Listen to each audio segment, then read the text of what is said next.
आता माझ्याकडे वेळ नाहीये, पहिली मी आधी महत्त्वाची कामं करून घेते आणि मग या कपड्यांचा जो ढिगारा पडलेला आहे त्याच्या घड्या मी नंतर घालते. याला मी जरा थोडा वेळ बाजूलाच ठेवून देते. अरे बापरे, इतका भांड्याचा ढीग! पण मला आता यातून कप हवाय, चमचा हवाय. आता हे कसं मी काढू? आता हे सगळं करत असताना आपल्याला एखादी वस्तू हवी असेल तर आपला वेळ जातो त्यामध्ये आणि आपला महत्त्वाची एखादी वस्तू असेल तर ती देखील आपल्याला वेळेवर मिळत नाही. अशा वेळेस आपण काय करायचं तर ते मी तुम्हाला सांगते. नमस्कार, मी सीमा. स्वागत आहे तुमच्या सगळ्यांचं माझ्या यूट्यूबच्या चॅनलमध्ये. कसे आहात सगळी? आशा करते की तुम्ही मस्त, स्वस्त आणि आनंदी असाल. तर बऱ्याचदा आपण गृहिणी असं करत असतो, सकाळचा वेळ म्हणजे खूप घाई गडबडीचा असतो. भरपूर अशी कामं आपल्या नजरेसमोर एकापाठोपाठ एक अशी उभी ठाकलेली असतात आणि अशा वेळेस आपल्याला कळत नाही आणि आपण मग लिस्टिंग करतो की पहिलं काम हे महत्त्वाचं आहे आणि म्हणून आपण ते काम करायला घेतो. आणि मग साधारणपणे कपड्यांच्या घड्या नंतर घालते. आता ह्या कपड्या आहेत त्याचे नंतर घड्या घालून ठेवते. असं म्हणून मी देखील या कपड्यांच्या घड्या घालायचं असंच ठेवलं होतं. जवळपास 2 ते 3 दिवसाचे हे कपडे आहेत आणि मी ठरवलं होतं की आता वेळ नाहीये, संध्याकाळी घालेल.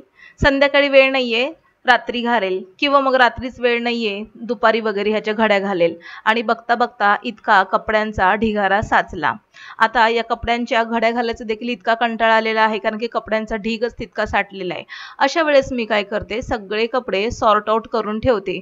म्हणजे माझ्या मोठ्या मुलाचे, माझे, लहान मुलाचे, माझ्या मिस्टरांचे सगळ्यांचे कपडे असे सेपरेट करून ठेवते. टी शर्ट, पॅन्ट सोबतच माझे कुर्ते, गाऊन वगैरे जे काय आहे ते मी सगळं सेपरेट केलेलं आहे. आणि आता याच्या सेपरेट केल्यामुळे आता मला पटकन घड्या कशा घालता येतील त्याकडे माझा कल आहे. त्यामुळे मी काय करते, सगळं रुमाल आणि सॉक्स देखील मी वेगळं केलेलं आहे. तर आता इथे मी सगळ्यात सुरुवातीला पॅन्टपासून घडी घालून घेते. पॅन्टीच्या घड्या या पटकन होतात. तर लहान मुलांची पॅन्ट जी असते तर त्याच्यापासून मी आता सुरुवात केलेली आहे. पटकन घडी घालून सेपरेट करून हे बाजूला ठेवून देणार आहे. आता कपड्याच्या घड्याच घालणार आहे म्हणून कशाही कपड्यांच्या घड्या घालून मी ठेवून देणार नाही. व्यवस्थित कपड्याच्या घड्या घालायच्या आहेत आपल्याला आणि त्या व्यवस्थित एकावर एक रचून ठेवायच्या आहेत. म्हणजे सगळ्या कपड्यांच्या घड्या घालून झाल्यानंतर मला त्या लागलीच कपाटामध्ये व्यवस्थित लावून ठेवता येतात. आता इथे लहान मुलाच्या पॅन्टीच्या घड्या घालून झाल्या, टॉवेलची देखील लगेचच घडी घालून घेते. बऱ्याचदा असं होतं की आपण घड्या घालत असताना सगळे कपडे घड्या घालून एकावर एक रचून ठेवतो आणि ते कपडे मिक्स झालेले असतात. पुन्हा त्याला सॉर्ट आउट करून त्या व्यवस्थित त्यांच्या त्यांच्या कप्प्यामध्ये ठेवत असताना पुन्हा एखादी घडी विस्कटली जाते. त्यामुळे सुरुवातीलाच काय करायचं, सगळे कपडे सॉर्ट आउट करून घ्यायचे. प्रत्येकाचे कपडे वेगळे वेगळे करून घ्यायचे. टी शर्ट, पॅन्ट, गाऊन, कुर्तीज, टॉवेल, नॅपकिन, रुमाल, सॉक्स वगैरे.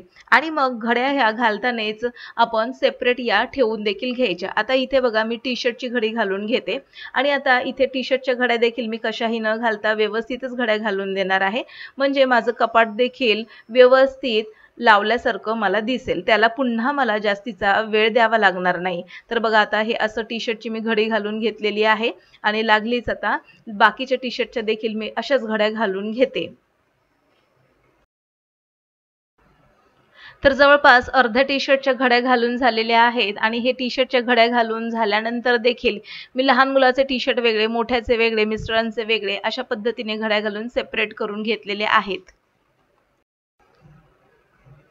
असं केल्याने कपडे मिक्स होत नाहीत आणि ज्याचे त्याचे कपडे ज्याच्या त्याच्या कप्प्यामध्ये व्यवस्थित जातात आणि मग पाहिजे तो टी शर्ट व्यवस्थित काढला जातो आणि आपलं कपाट देखील व्यवस्थित टापटीप असं आता तुम्ही पाहिलं असेल बऱ्यापैकी या कपड्यांच्या घड्या घालून झालेल्या आहेत. शर्ट बाकी आहेत, 2 ते 3 शर्ट आहेत, त्याच्या देखील मी घड्या व्यवस्थित घालून घेणार आहे.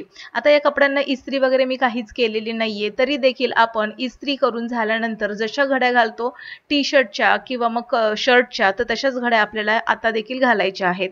तर बऱ्यापैकी आता माझे सगळ्याच कपड्यांच्या घड्या घालून झालेल्या आहेत आणि शर्ट बघा मी अशा पद्धतीने घड्या घालून घेते की शर्टाची काय करायची, बटन लावून घ्यायची वरचं आणि खालचं बटन लावून घ्यायचं, म्हणजे त्याचे फोल्ड व्यवस्थित आपल्याला करता येतात.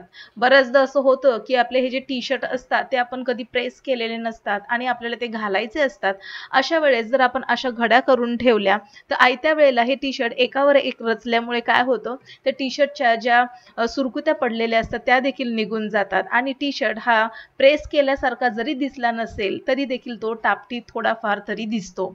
आता हे सगळं झालेलं आहे घड्या घालून. आता बाकीचे कपडे देखील मी घालून घेते घड्या.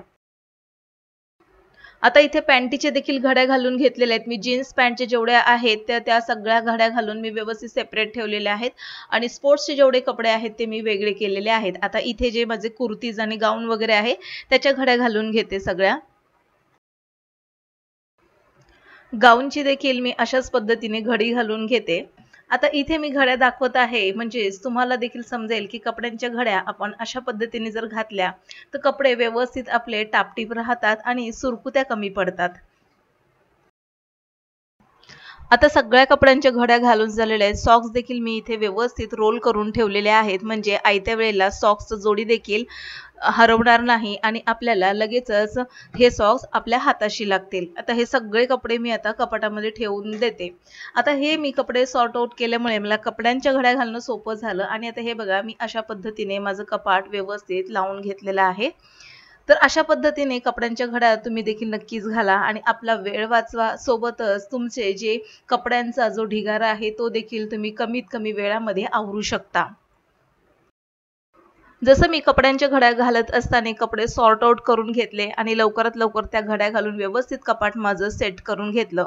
तसंच आयत्या वेळेला भांड्यांचा हा जो घासून ठेवलेला ढिगारा रात्रीचा असतो तर सकाळी आपण काम करते वेळी आपल्याला एखादं भांडं हवं असतं आणि अशा वेळेस ते भांडं काढण्यासाठी भरपूर भांड्यांचा आवाज होतो आणि भरपूर असा पसारा देखील झालेला दिसतो. अशा वेळेस आपलं काम झटपट होण्यासाठी काय करायचं, सकाळी किचनमध्ये आपण आलो तर त्यावेळेस हे रात्रीचे घासून ठेवलेले जे भांडी असतात तर ते भांडे देखील आपण लगेचच सॉर्ट आउट करून घ्यायचे आहेत. जसं की इथे मी जेवढ्या कढई आणि पॅन होते ते सगळे बाजूला केले. मोठी ताटं आहेत ती देखील वेगळी करून घेतली. तसंच यामध्ये लहान ताटं, डिश, वाट्या, ग्लास, सोबतच टिफिन वगैरे जे काय असतील, चमचे, ग्लास, हे सगळं आपल्याला वेगवेगळं सेपरेट करून घ्यायचंय.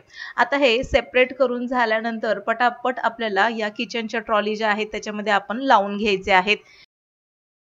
आता हे सगळं मी बऱ्यापैकी सॉर्ट आउट करून घेतलेलं आहे. आता मी पटकन ही भांडी या ट्रॉलीमध्ये लावून घेते. ग्लास बघा इतके जवळपास 12 ते 13 ग्लास आहेत आणि ग्लास, डिश, वाट्या, सोबतच मोठी ताटं. कारण की कसं आहे, जेवत असताना आम्ही ताटामध्ये वाटी, डिश, ग्लास या सगळ्यांचाच वापर करतो. बऱ्याचदा काही घरांमध्ये आपण पाहिलं असेल की ताटामध्ये ज्यावेळेस आपण जेवण वाढतो त्यावेळेस वाटीमध्ये वरण किंवा मग आमटी, डिशमध्ये भाजी वगैरे असा प्रकार सर्व केला जातो. तर तसाच प्रकार आमच्या घरामध्ये देखील होतो आणि म्हणून इतका भांड्याचा ढिगारा घासण्यासाठी पडतो. तर आता हे जे डिश आहेत हे मी सगळे आता लावून घेतलेले आहेत. आता ही जी मोठी ताटं वगैरे आहेत ती देखील मी लगेचच यामध्ये लावून घेते. असं केल्यामुळे आपला वेळ वाचतो आणि हातासरशी आपल्याला सगळी भांडी एकाच वेळेस सापडत असल्यामुळे पटकन ती लावली देखील जातात. त्यासोबतच सगळे ग्लास वगैरे मी लावून घेते आणि आता बऱ्यापैकी माझी सगळी भांडी लावून झालेली आहेत आणि आता बास्केटमध्ये फक्त 2 ते 3 भांडी असतील शिल्लक आणि टिफिन असतील तर ते देखील मी लगेचच लावून घेते.